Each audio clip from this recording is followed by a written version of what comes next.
Johanna, architect by education and I think artist by spirit, and have been managing the virtual reality lab at the Estonian Academy of Arts for a year now. The lab is located just around the corner, but as it's a glass box, the weather conditions don't really make it so comfortable there. But we still have a couple of demos around the corner in the glass box there. And I will give a short overview of the courses that we have run over this academic year. The overall structure is that each academic semester we have a specific focus on one topic, and this year we decided to focus on the first and last phases of a design process, because we felt that project visualization and project presentation are already sort of standard solutions that most of designers and architects are already using to communicate their projects to the clients and also for the public. But as designers and architects in this department, we are more interested in how to really make use of these technologies in the design process itself. In that sense, we aren't even that interested in development of software, but more of that sort of solutions where maybe at the end you won't even understand that this has been designed in VR, but maybe you feel good in a space, and maybe it is because the space has been designed from first-person view, and maybe the architect or designer has run some emotion analysis through the project in VR and used it as a control environment or like a design platform rather than just a presentational visualization tool. This one. And as we started only this year, then most of the students aren't that aware of game engines. So each of our 5 classes that we have given has started with an introductory task where we try different methods of documenting space in VR, mostly by 360 images, and then drawing on the flat 360 layouts to start to think of space from the first-person view and understand what is it like to design it from that perspective. Like on the side, that sort of tasks are also like a good, good introduction to different alternative modes of perspective that have existed throughout times. Like since Renaissance, linear perspective has been like the main mode of perspective that we know, but it's really interesting to reintroduce yourself to those curvilinear or hyperbolic modes of perspective, like for instance in this case where you could basically imagine like a cube map layouted like that, so that there are sort of 4 linear perspective images side by side, and the front and bottom face of that imaginary cube are the most distorted, and the middle part is the least. We have been using different Photoshop action packs, mostly Flexify, to also understand how space can be distorted and transformed into like different layouts. And there are a couple of examples of the final tasks that students have taken. For instance, here, the initial photo that was given to the student was actually this one. Snowy yard in front of the architecture museum, and the student was told to design additional layer to this space, like adding like different urban elements that he or she has enjoyed in different other environments. And yeah, here you can see like a fountain and some additional urban scene on the background. We can later also have a look at this in VR. And the previous ones were photography based, but as most of our students are well aware of 3D programs, then we have taken the same task actually to 3D programs like Rhinoceros and use different Grasshopper plugins to basically do the same task but in a database manner so that the task wouldn't be drawing but looking for some patterns in this 3D model that you would like to see from first-person view and that are regularly hidden behind the walls, for instance.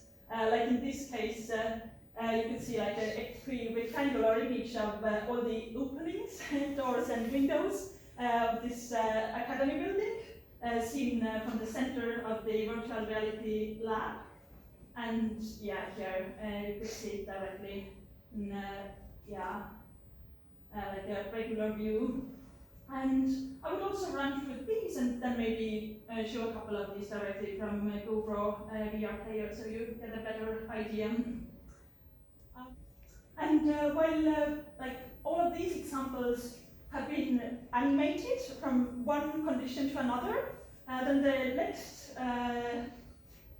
examples that I'm showing are actually interactive.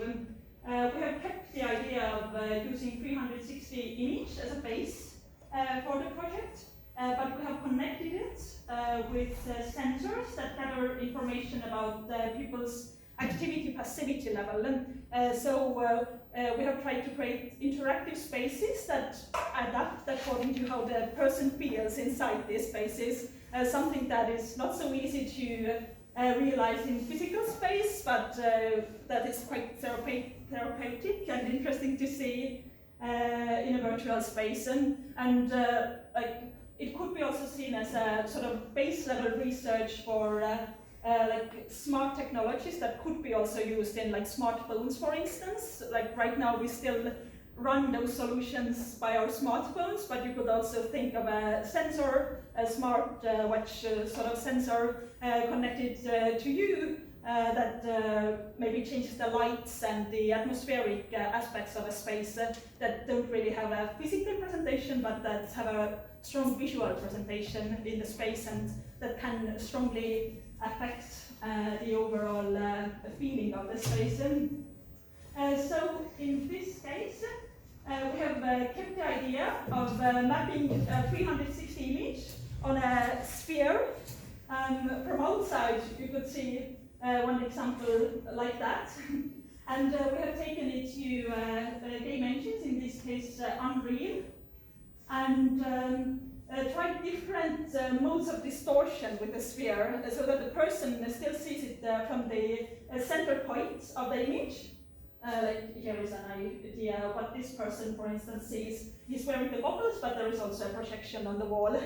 And the perspectives start to distort themselves according to the activity passivity level of the person itself. So the overall idea is to create like a therapeutic space where you could meditate and try to calm yourself down, for instance, or you could program it either way to sort of heat you up or be sort of a Zen device for spatial perception and the way we react.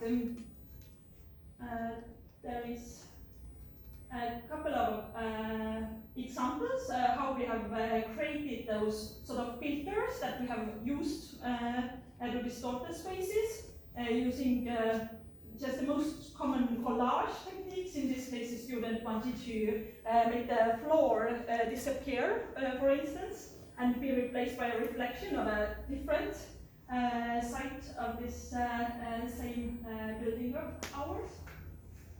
In this case, it was an idea of creating a kaleidoscopic illusion. In this case, the space got more and more like loaded with additional stimuli as the person got more active, and got more and more like neutral as the person calmed down in the space. And yeah, and in this case,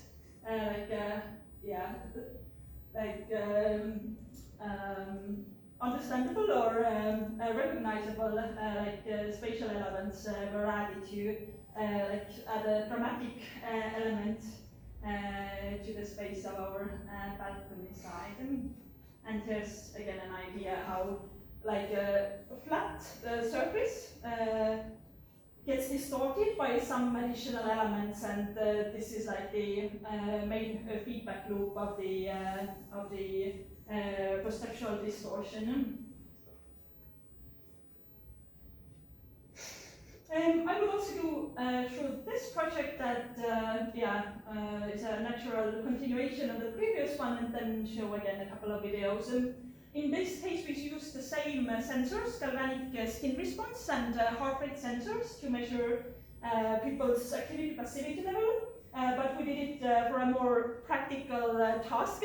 The police agency, or how would you call it in English terms, was interested in redesigning the 48-hour cells where the prisoners are taken for the like research or investigation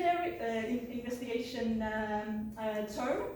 And right now these are just 2 by 2 meter cells where there have been also cases of suicide, as the space lacks any spatial stimuli and can have a huge impact actually on the person inside.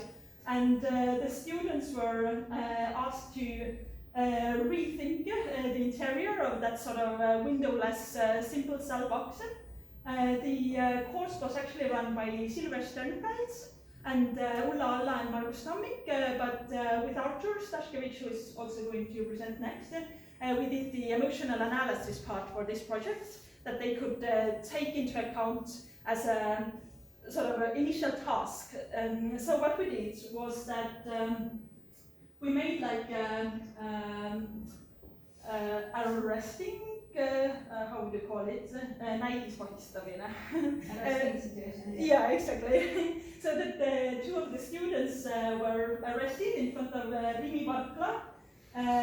They were both wearing that sort of VR video cameras, GoPro Fusions, and we filmed the whole process that they had to go through when they were placed in the police car, when they were taken to the first cell where they had to wait until their documents are taken and stuff like that. And yeah, there were around like 10 procedures actually. I'm not showing all of them, but in case anyone is interested, then you can also check the video later and get arrested in case of interest. But yeah, this was like the final step when the person was taken into this small cell with just a hole in the ground and a small like bed-like area. And yeah, this was the final stage when the person was released at the end. And we filmed all of this to be able to make people experience this situation later in virtual reality environment, because we weren't able to send all our sensors on such a ride where people have to take their clothes off and so on, although it could be nice with some more expensive and smarter devices, but in our conditions we had to adapt, and we decided to use VR to be able to replay the same procedure later. And here is just a picture how on one computer we run the analysis of the galvanic skin response data. It's basically a really simple feedback system where the more you sweat, the more active you are. So it's really similar to sport watches, but the sensors are just way more precise. So they also measure reaction to visual stimuli and not only to like physical activity. And in the front you could actually see like a real-time analysis of the data while the person is wearing the sensor at the same time. And for instance, this student chose matrix effect, that is like a feeling that time slows, and people might feel it in like accident situations, for instance. And the main idea was that they would try like hand modeling techniques. They would use controllers to model in VR space from first-person view. And they all took our 3D lab space as a starting point, but kept like adding elements or distorting the overall perception of the space. And yeah, here you can see one example where all the flying elements have been hand modeled to this space. What was actually a really interesting realization for me was that like around 10 years ago, when you wanted to create something like that, you needed to know parametric design tools very well and then be able to break the patterns of parametrically created chaos. And it's like really interesting that in case of some of these student works, if you wouldn't know, you couldn't really differentiate whether it has been like just hand modeled, hand drawn, or just been done by 3D software with lots of algorithmic work. This student used a lot of hand sketching actually to develop the idea. And here you could see the photographs of the same space actually, at some points designed in three-dimensional space, at some points taking just the hand-drawn flat 316, which is a background to then start to build it in 3D. Here's another view on just one of the side steps of the project. And here is another one where you can see the space getting more and more distorted. The person was studying how our inner balance could be tricked by, for instance, low spectrum sound, that you could feel that the floor is slightly getting angled while it actually isn't. So he was playing around with the tasakaalu heire idea. And this last one is the one that I actually already mentioned. The student who was trying different possible therapy spaces, or at least the initial steps for it. She went further with the idea in her diploma projects, but for this course she did the initial steps, taking different nature images, or natural biologic morphologies, and trying to build them into really spatial systems where you could also walk around and feel the three-dimensionality, although just visually at the end.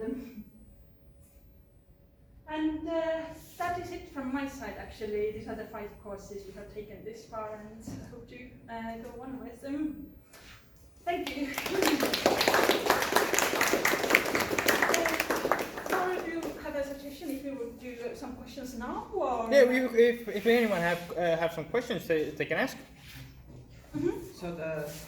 So the first project where there is this 2x2 room, it should be perfect for having the VR room in the prison actually. So the person, yes, that's can true experience actually. guilt or some you can get the feedback from the person, calm them down, or make them even commit to the crime, or. Yeah, that's actually true, and it's also easy to work with cube-like spaces when you're using these technologies that I showed, because you would at the first step reduce the space down to those flat surfaces as a beginning point. Yeah, that's a nice remark. Yeah, so they will go in hell. Yes, sir? Thanks for the talk. It was really interesting. When you were talking about how you do the 360 photos and then some overlays and different things, the first thing I'm thinking of, you mentioned it also, but the flat versus 3D yes, sir. spaces, it's so important in this. It's, have you what kind of technologies have you used? You mentioned 3D mapping, Mm-hmm. but also stereoscopic cameras, stuff like this. Yes, that's true. Also when we did the basic videos for some of the projects, we were using both the GoPro Fusion and also the views that is also somewhere in the space, because views also makes like a stereoscopic image. It has like 2 cameras on each side and not just one, that it tricks into a stereoscopic image by like algorithmic change. So yeah, we have considered it, but yeah, it could be taken further, of course. And yeah, I think like it's totally true that the idea of like flatness being or how to say, like spatial images disguised into flat surfaces is a really it's really noticeable in VR. idea these days.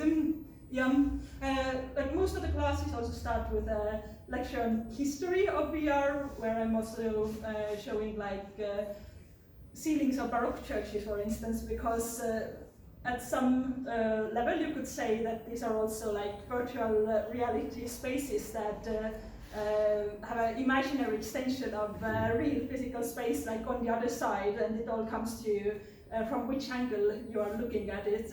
And what like I'm personally most fascinated about taking VR technologies and emotion analysis technologies together is that in VR the space is already digital, so you could instantly manipulate it from the right angle because like the way the picture is created is already based on those numbers and it's like already there, while if you would do it in physical space you would need like additional devices to measure people's like direction of sight, for instance. If you would like to do like a Baroque ceiling here, that would react to from which direction the person sees it, for instance. But if you do it in VR, then like all the calculations are already done. You just need to take them from the right spots.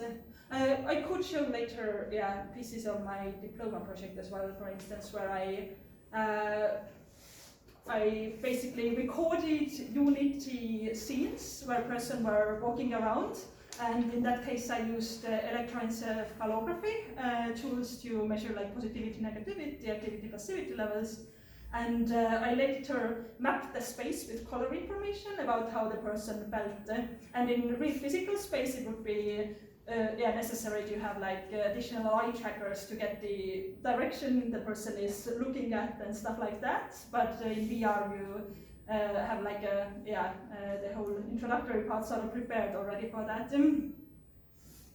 I have a related Ray's question. So have you used already like stereo cinematic images? I mean, it would be interesting to use stereoscopic cinematic images with action, live action around, but then you would have depth information of that actual scene where you have shot the scene. So then you could basically combine 3D manipulation of the front, like that's true. Yeah, I remember Rain also showing something of that kind last time when where you used the depth maps. Yeah, depth maps basically. To some extent, maybe the color project was also going in a similar direction. It was a different layer of the image that was taken as a base for the distortion, but it was also playing with the idea of a depth map that a flat surface was translated into a spatial object according to its information, and to some extent it is the same that the dark cracks are actually also usually physically more far apart than the lit up surfaces, and but there are interesting moments when it collides, of course.